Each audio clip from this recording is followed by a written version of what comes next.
First, you'll enter your project information. You'll have a project name, the location of the room, and then the height and the width of the wall that you're working on.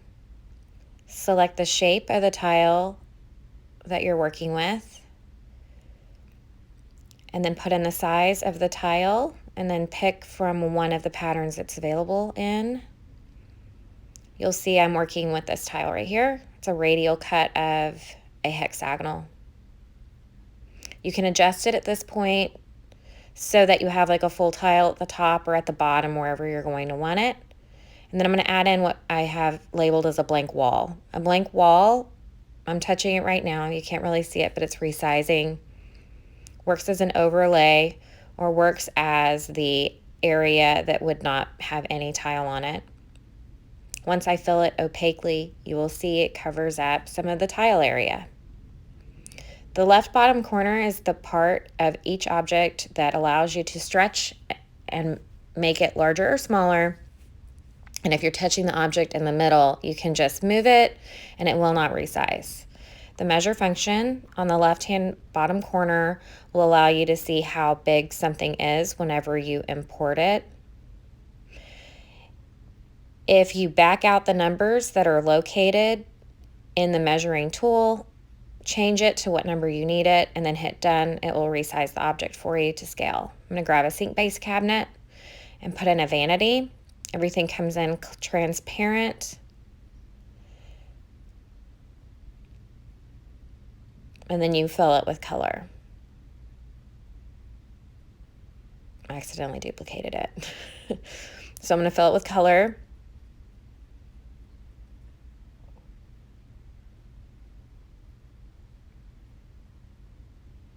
I'm going to grab a bank of drawers, put those in to the left side. I'm going to group them and color them as one object. So now they're one unit. So if I was to touch them, move them, or color them, it will operate as an individual unit. I have disengaged the group button and I'm now using the nudge. Nudge is great to make really fine motor movements so that things line up just right.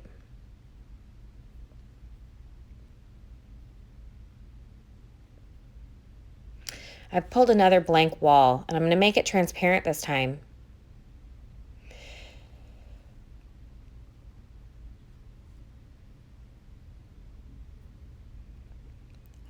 I'm going to change it to the color of the wood tile.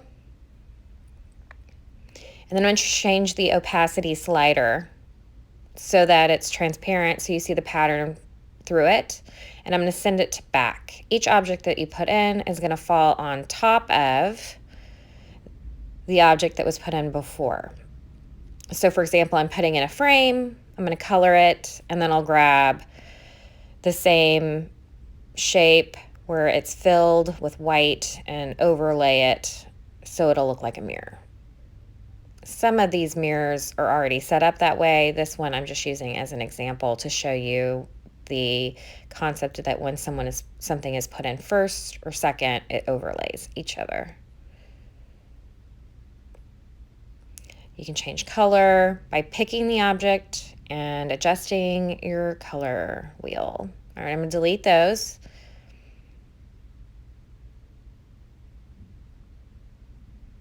And I'm going to grab a mirror where all I do is change the frame color. So it's just quicker and easier and faster, right? That's what we're all about. There you go. Boom. There's a mirror.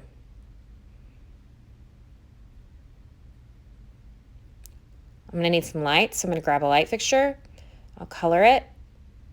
And then I'm going to duplicate it so that it has another one that's the exact same size.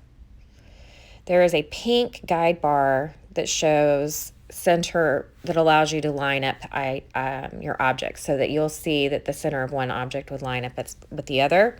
I grabbed a faucet, I put that in, and now as a designer I realize, wow, my faucet is off center, my sink is off center if I use this cabinet layout. I'm going to grab the countertop slab that is saved in my camera roll. I'm going to grab that bottom left-hand corner to resize it. I'm going to touch it towards the middle to move it. As you can see, it's on top of my faucet. I need my faucet to come on top, so I'm going to change the layer as to which you see it.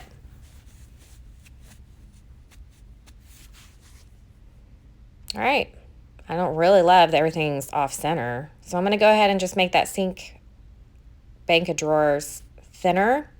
I'm going to move my sink base cabinet to be a little bit smaller, more narrow, where it's actually centered underneath the mirror. I'm going to duplicate that drawer bank.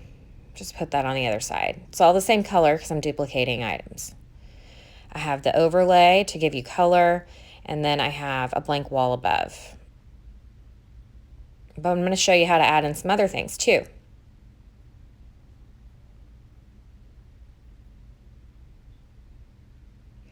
So say, for example, you really want to show what a little bit of the flooring looks like.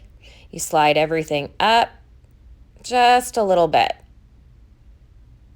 And then you grab under the decorative tile section some of the smaller tiles that are available where the patterns are just sort of squares that you can line up. And you can place those down in front of the cabinet, underneath the toilet, or in a different stretch so that it looks sort of like the flooring in perspective is in place, right?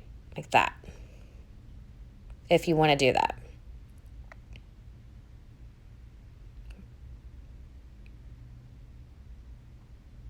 I'm going to put everything back. I could group these and then move them all at one time, but I didn't. That would be faster.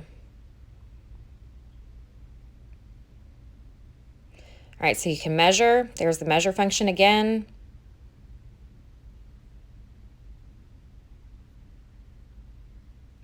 The pink guidelines show up when you touch the object so that you can tell where it's located. I'm going to change that overlay color on the tile to like a blue. I'm going to add in some hardware. So I'll add in the first piece of hardware, do its size and color, and then I'm going to just keep duplicating that object over and over again for wherever else I need to use it. The smaller objects get a little bit harder to handle without a stylus, so I don't recommend trying to do the small objects without a pen or a stylus. There is a like $9 stylus I really like on Amazon that I can recommend for you guys. But you can see the objects, if you touch them anywhere near that rotate circle, they are going to rotate. If you touch them anywhere near that bottom left-hand corner, they're going to resize. All right, so I think I fast forward through some of the hardware.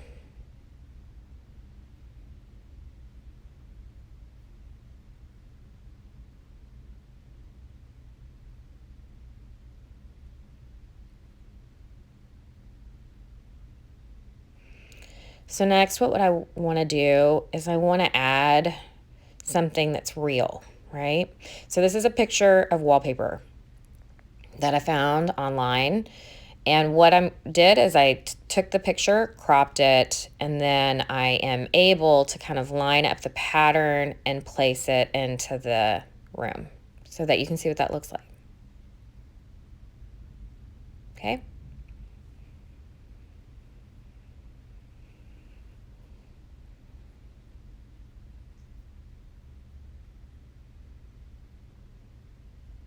I'm just adding a faucet handle.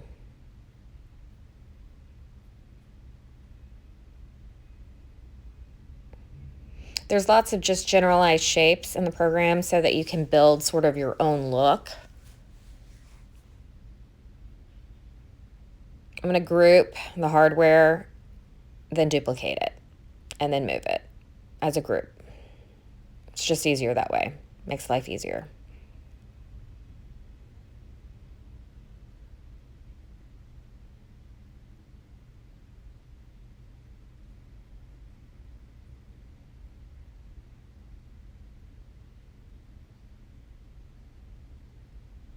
All right, so next, yes, we're going to do a specification. We'll add the logo in. So in the camera roll, there will be a photograph of the logo. I'm going to add in all of the products that were selected from pictures from the manufacturer's websites that I have either saved to my camera roll or had a screenshot made of, so that whenever my printout is done, everybody knows exactly what it is that I intended for this space. You can add images of what your design concepts are for like cabinet detailing, or you can add the actual products in there. Then in each one of the squares on the right, you will put in the information about what size of tile it is that you're using, what grout, and all of that information.